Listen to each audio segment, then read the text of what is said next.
할렐루야. 추수감사 주일입니다. 우리가 추수감사 주일로 예배를 드리지만 감사는 사실 날을 정해놓고 드리는 것은 아닙니다. 언제나 감사해야 되고요, 어떤 경우에도 감사하며 살아가야 됩니다.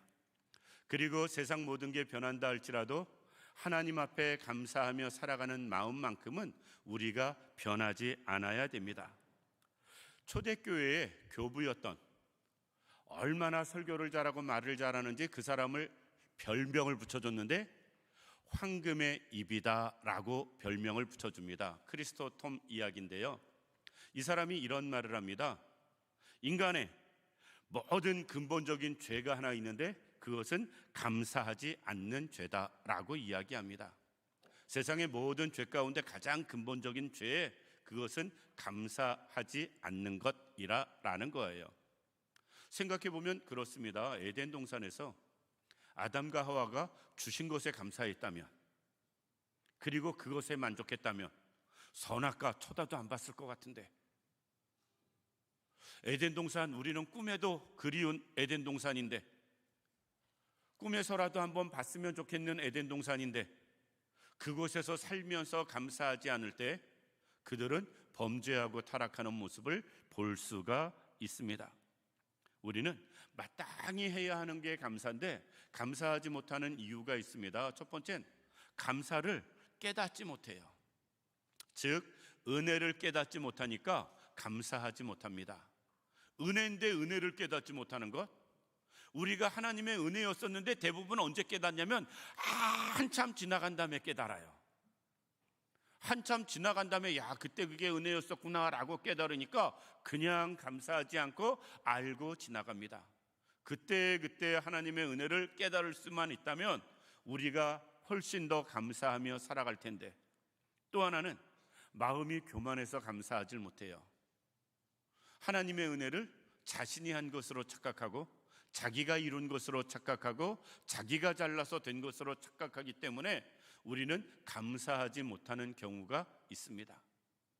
우리는 그러지 않길 원합니다. 하나님의 은혜는 깨닫는 분들이 되시길 원하고요, 내가 무엇을 이루든 그것이 주의 은혜인 것을 기억할 수 있는 우리들 되기를 원합니다. 그래서 우리는 항상 감사가 있어야 돼요. 과거도, 현재도, 앞으로도. 감사는 제가 볼 때 그렇습니다. 마일리지 같아요. 우리가 적립하는 거 있죠? 마트 가서 뭐 사면 포인트 적립해 주잖아요. 그리고 그거 포인트가 쌓이면 그걸로 물건을 사기도 하고 뭐를 사기도 하고 합니다. 저는 예전에 신한카드 쓸 때 아시아나 항공 마일리지로 포인트가 쌓였습니다.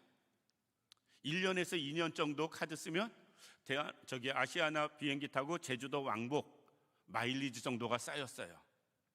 그때는 제주도 가봤었는데 별로 그거 말고는 소득이 없는 것 같아서 카드를, 신한카드 없애버렸더니 제주도 갈 일이 안 생깁니다. 그러니까 포인트 마일리지가 안 쌓여요. 감사가 마일리지 같아요. 하면 할수록 쌓이는 것, 하면 할수록 풍성해지는 것, 하면 할수록 더해지는 것, 하지 않으면 소용없는 것, 그게 감사인 것 같습니다. 우리는 감사하며 살아가는 분들 되기를 원합니다. 본문 말씀은 우리가 제대로 이해하려면 역대상 13장부터 우리가 이 말씀을 이해해야 본문이 제대로 이해됩니다. 역대상 13장은 다윗이 왕이 되어서 가만히 생각해 보니까 자기는 왕궁에서 평안히 사는데 하나님의 법궤는 변방에서 떠돌고 있습니다. 이래서는 안 되겠다. 법궤를 예루살렘으로 모셔야지. 그리고 예루살렘에 법궤를 안치할 성소를 짓습니다. 그래서 성막으로 성소를 잘 짓고 법궤를 가져오려고 시도했는데, 문제는 그때는 법을 잘 몰랐어요. 법궤는 옮길 때 꼭 제사장 4명이 어깨에 메고 법궤는 손대지 않고 봉만 잡고서 이동해야 되는데, 그걸 몰랐던 다윗은 법궤를 수레에 싣고 예루살렘으로 이동하다가 문제가 되어지는 일을 겪습니다. 그 일에 놀라서 법궤를 옮기는 일이 다윗이 중단을 해요. 13장에. 그래서 오벳 에돔의 집에 법궤가 석 달 동안 머물게 되는 모습을 볼 수가 있습니다. 근데 14장으로 넘어가 보면 다윗이 하는 일이 다 형통합니다. 또 오벳에돔의 집도 복을 받아서 잘 되어집니다. 아마 성경에 정확히 기록되어 있지는 않지만 다윗이 그런 생각했을 수 있습니다. 야, 오벳에돔의 집이 저렇게 복받는 게 법궤 때문이라면 나는 법궤를 옮기려고 생각만 한 것 가지고 물론 잘못돼서 문제가 되었지만 그런 나에게도 하나님이 은혜와 복을 주시는구나 생각했을지 모르겠습니다. 그래서 다시 법궤를 오벳에돔에 있는 법궤를 예루살렘 성막으로 옮기려고 계획을 합니다. 13장에 한번 실패를 했기 때문에 14장엔 옮기는 방법부터 옮기는 과정, 옮기는 사람, 이 모든 것을 다 성경에 비추어 봐가지고 제대로 준비를 해요. 제사장을 준비하고 레위 사람을 준비하고 여러 사람들을 준비하면서 그 법궤를 예루살렘으로 옮깁니다. 15장에 예루살렘으로 법궤를 옮긴 이후에 16장에 제일 먼저 다윗이 한 일이 무엇이냐면 하나님 앞에 감사함으로 제사 지내는 일이었습니다. 그게 16장 1절에 기록됩니다. 하나님 앞에 감사 제사를 다 지내고 나서 오늘 앞에 7절부터 다윗이 아삽에게 이야기해요. 하나님 앞에 감사하고 찬양해서 이 모든 것을 백성들에게 쉽게 이야기해서 선포해라. 하나님이 은혜 주셨다. 그래서 법궤가 무사히 예루살렘에 들어왔다. 이 모든 게 하나님 앞에 은혜니 감사하자라는 것입니다. 그리고 오늘 읽은 본문이 그 결론입니다. 마지막 7절부터 쭉 아삽에게 이야기하면서 감사 찬양하게 한 다음에 오늘 결론이 이거예요. 여호와께 감사하라. 그는 선하시며 그의 인자하심이 영원함이로다 라고 이야기하면서 마지막 찬양을 마무리하는 게 36절까지 오늘 본문의 내용입니다. 사실 이 말씀 통해서 우리가 다윗이라면 우리는 하나님 앞에 감사했을까? 저는 안 했을 것 같아요. 저는 안 했을 것 같습니다. 저는 무엇을 했을 것 같으냐면 더 교만해졌을 것 같습니다. 내가 드디어 법궤를 옮겼다.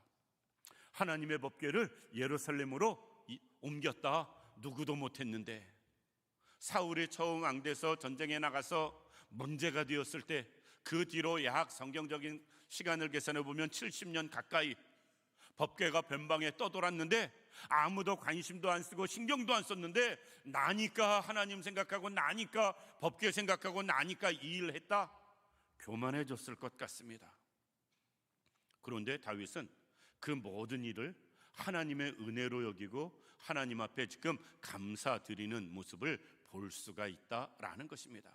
언제나 어디서나 어떠한 경우에도 다윗은 감사드리는 모습 볼 수가 있습니다. 따라서 오늘은 다윗을 생각해 보면서 또 우리를 생각해 보면서 하나님 앞에 어떻게 감사드려야 할 것인가에 대해서 말씀을 생각해 보려고 합니다. 첫 번째, 우리는 과거를 생각하면서 하나님 앞에 감사해야 됩니다.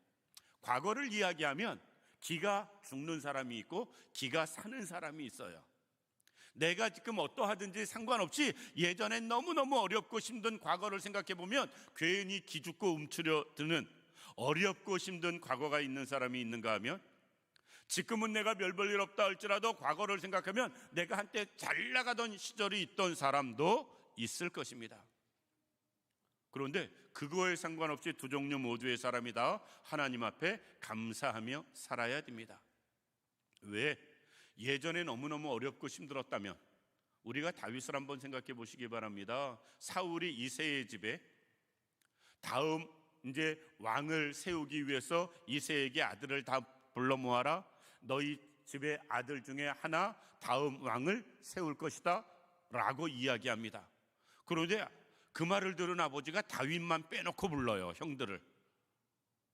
무슨 말이냐면 아버지가 볼 때도 다윗은 별 볼 일 없이 보였다. 그러니까 넌 소용없으니까 들에서 양이나 치고 있어 라는 것입니다. 다윗의 과거를 생각하면 참 비천했다라고 볼 수 있습니다. 아버지한테까지 인정을 못 받았으니 누구한테 인정을 받았겠어요. 요즘 같으면 막내 아들이라고 정말 나단이 사랑을 받았을 것 같은데 이새는 도대체 왜 그랬을까? 분명한 건 다윗의 과거는 특별히 내세울 게 없었다라는 것입니다. 그런 다윗이 현재 왕이 되어서 이렇게 큰 일을 하게 만들어 주었으니 그 하나님 앞에 감사해야지요. 과거를 생각하면 생각할수록 우리는 감사하며 살아야 됩니다. 예전에 우리나라가 어렵고 힘들 때, 정말 여러 가지 면에서 경제적으로 고통받으며 살아갈 때 그 시대를 산 사람들은 이 시대에 다 감사할 수밖에 없어야 돼요. 예전에 미국에서 보내주는 구호 식품 먹고 그 배금 물자 받아서 생활하던 그 시대의 사람들, 이 자리에도 계시잖아요. 그런데 이제는 우리가 이렇게 사는 것 생각하면 정말 하나님 앞에 감사할 수밖에 없어야 된다라는 것입니다. 그러니까 과거가 힘들었으면 그 지금의 은혜를 생각하며 감사해야 되고요. 반대로 과거에 내가 잘 나가던 사람이었으면, 우리가 그런 분 계시잖아요. 제가 지난번에 어느 분하고 이야기하는데 그분의 과거는 참 화려했습니다. 좋은 쪽으로. 정말 여러 가지 면에서 대단했습니다. 그런데 이렇게 말씀하세요. 근데 지금은 여러 가지 면에서 이렇고 말씀하세요. 그 영광이 과거의 영광으로 지나가 버렸습니다. 그래서 제가 그분에게 그렇게 말씀드렸어요. 그래도 과거라도 그런 영광, 호사를 누려라도 보셨지요. 왜? 저는 과거도 못 누려봤고 호사를 지금도 호사스럽지는 않거든요. 그러니 과거라도 호사를 누려봤으면 은혜고 축복이지요. 저는 그렇게 생각합니다. 그러니까 과거가 어떠하든 좋으면 좋은 대로 나쁘면 나쁜 대로 우리는 하나님 앞에 감사하며 사는 사람이 되어져야 됩니다. 이 자리에 있는 우리 모두가 하나님 앞에 감사하며 살아가는 분들 되기를 원합니다. 그런 사람에게 과거의 은혜가 있었다면 그 은혜가 오늘의 은혜로 또 이어질 것이고요.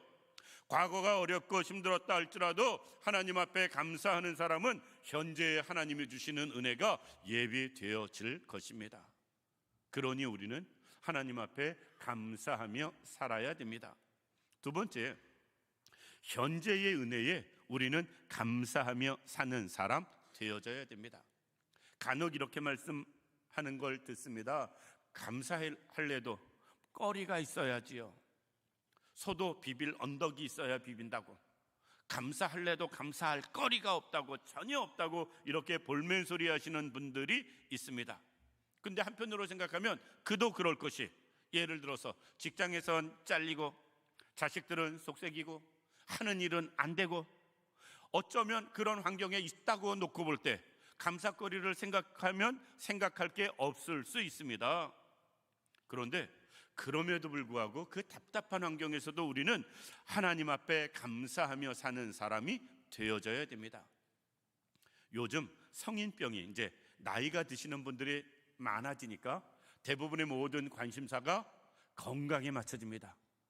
아니, 텔레비 뭔 프로마다 뭔 건강식품을 그렇게 계속 이야기하는지, 반대로 많은 사람들이 건강에 그렇게 관심이 많다라는 겁니다. 그런데 많은 질병이 어디서 오는가? 물론 종류가 다른 것들이 있을 수 있습니다만 혈관이 잘 통하지 않아서 생기는 병들이 대부분입니다. 심장질환? 심장에 피가 잘 안 돌아서 생기는 문제잖아요. 우리가 동맥경화, 뇌졸중, 모든 게 대부분 다 피가 잘 안 통해서 그래요. 그럼 피가 왜 잘 안 통하는가? 우리가 고지혈, 고혈압 뭐 다 그런 게 혈관 문제 아니겠어요? 피만 잘 통하면 해결될 병들이 상당히 많이 있습니다. 그런데 우리가 먹는 게, 생활 습관이 여러 가지가 혈관에 자꾸 안 좋은 찌꺼기들이 쌓이게 되어지는 모습을 볼 수가 있습니다. 의사들은 그렇게 이야기합니다. 음식 조절하고 운동하고 그리고 머리를 많이 쓰면 혈관이 맑아진대요. 말이기 쉽죠. 먹고 살기도 힘든데 운동할 시간이 어디 있어요. 그렇죠? 이런저런 일들 우리가 이야기하지만 그럼에도 불구하고 우리가 그렇게 못하는 우리의 모습을 봅니다. 저는 감사가 그렇다고 생각을 합니다. 신앙생활의 형통함은 감사부터 시작된다. 신앙생활이 여러 가지 어렵고 힘들어지는 것, 감사를 잃어버리는 데서부터 시작된다. 사람 앞에도 늘 감사하게 생각하면 그 사람과의 관계가 형통할 수밖에 없습니다. 집에서 식구들에게도 늘 감사하다고 서로가 생각하면 그 집안 식구들의 관계는 좋을 수밖에 없습니다. 교회에서도 모든 것을 감사하게 생각하면 우리는 교회와의 관계도 감사하고 형통할 수밖에 없습니다. 하나님과의 관계도 마찬가지예요. 하나님 앞에 늘 감사하면서 하나님과 관계가 어려워질 사람은 없을 것입니다. 그런데 감사를 잃어버리면 원망이 나오고, 감사를 잃어버리면 불평이 나오고, 그러면서부터 관계나 문제는 틀어지게 되어지는 모습을 보게 됩니다. 우리 현재의 모습이 어떠하든지 상관없이 우리가 하나님 앞에 감사하며 살아갈 수 있는 우리들 되기를 원합니다. 그래야 우리가 하나님과의 관계가 형통케 되어지고 주님이 주시는 은혜를 경험할 수 있다라는 것입니다. 현재 생활에 감사하지 못한다면 우리는 하나님이 주시는 앞으로의 은혜도 없다라고 보면 됩니다.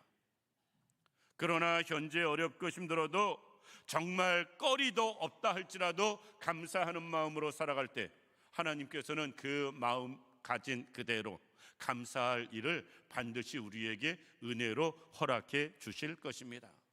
따라서 현재 우리 생활 가운데 어떠하든 하나님 앞에 감사하는 사람 되어져야 됩니다. 세 번째, 마지막으로 우리는 구원의 하나님 앞에 나를 구원해 주신 그 은혜에 감사하며 살아야 됩니다. 오늘 35절 말씀 보면 34절에 여호와께 감사하라 라고 이야기한 다음에 35절에 이렇게 고백합니다. 너희는 이르기를 우리 구원의 하나님이여 우리를 구원하여 만국 가운데에서 건져내시고 모으사 우리로 주의 거룩한 이름을 감사하며 주의 영광을 드높이게 하소서 할지니라. 무엇을 지금 감사하느냐? 구원해 주심에 감사합니다. 이스라엘 백성들은 애굽에서 구원해 주신 그 은혜를 잊을 수가 없어요. 왜? 구원받은 그 사람들의 후손들이기 때문에. 그때 구원하셔서 가나안을 허락하시고 그때 구원하셔서 민족을 허락하셔서 자기들이 존재하고 있으니까 육신적인 구원이 됐든 영적인 구원이 됐든 구원을 빼놓고 이스라엘 사람들은 말할 게 없습니다. 우리가 그래요. 예수 믿는 우리가, 예수 믿고 구원받은 우리가, 그리고 그 구원의 은혜를 누리며 사는 우리가, 우리는 하나님 앞에 구원의 은혜에 감사하며 사는 사람 되어져야 된다라는 것입니다. 세상의 그 어떤 은혜도 구원의 은혜보다 크진 않거든요. 그런데 우리는 가장 큰 구원의 은혜를 받았고 지금도 그 안에서 살아가고 있습니다. 그런데 이런저런 어려운 문제 때문에 구원의 은혜까지 잊어버리는 우리의 모습을 볼 수가 있습니다. 우리가 신라권을 기록한 밀턴은 노년의 소경이 됩니다. 눈을 잃은 그 가운데서도 하나님 앞에 감사할 때 그는 신라권이라는 위대한 책을 쓰게 됩니다. 우리가 잘 아는 에디슨은 그가 그냥 처음부터 위대한 발명가가 아니라 그가 노년에 귀를 잃어요. 소리를 못 듣습니다. 그러다 보니까 연구에 더 집중하게 되는데 그 와중에서도 하나님의 은혜를 사모하며 연구할 때 발명왕이라는 타이틀을 얻습니다. 환경의 문제가 아니라 하나님의 은혜, 구원의 은혜, 그것을 붙잡고 나가는 사람에겐 하나님이 언제나 함께 하시는 모습 볼 수가 있다라는 것입니다. 어느 엄마가 아기를 데리고 옆집에 놀러 갑니다. 7살짜리 꼬마를 데리고 옆집에 놀러 갔는데 옆집 아줌마가 아이에게 사과를 하나 줍니다. 애가 넙죽 사과를 받아요. 그러니까 아이 엄마가 고맙다고 인사를 해야 되는데 인사를 안 하니까 무안해가지고 아이한테 야 그냥 받으면 어떻게 인사해라 라는 겁니다. 고맙다고 해라 라는 거예요. 그랬더니 아이가 딱 한마디 합니다. 깎아주세요. 저는 그게 우리의 모습이라고 봅니다. 저는 그게 우리의 모습이라고 봐요. 이미 받은 것에 대한 관심은 없어요. 또 다른 것을 요구하는 게 우리의 모습이에요. 하나님 앞에, 사람 앞에. 그러다 보니까 감사가 없습니다. 계속 새로운 요구만 있지 감사를 잃어버렸습니다.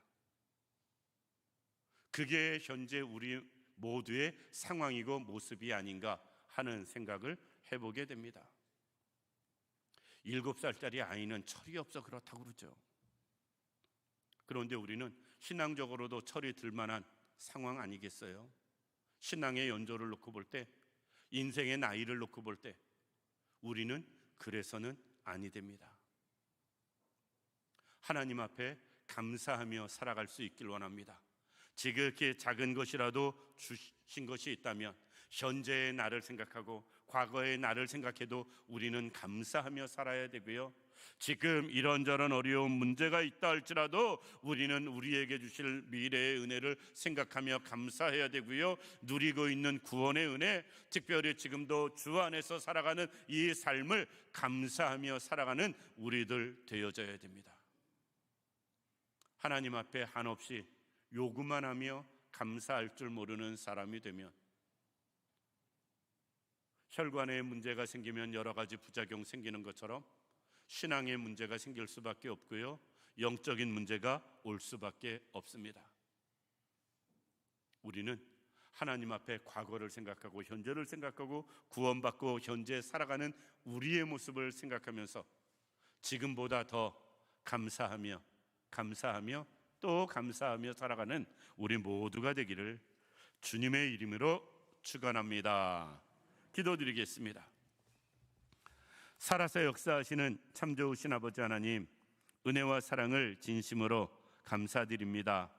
하나님, 우리를 사랑하시고 인도하여 주시어서 하나님 앞에 진정 감사할 수 있는 저희들 되게 하여 주옵소서.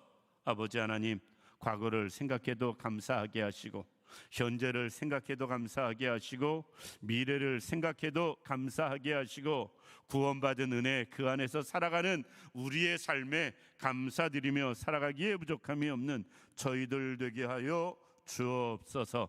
하나님, 언제나 온전히 함께 하시길 원하오며 예수님의 이름으로 기도드립니다. 아멘.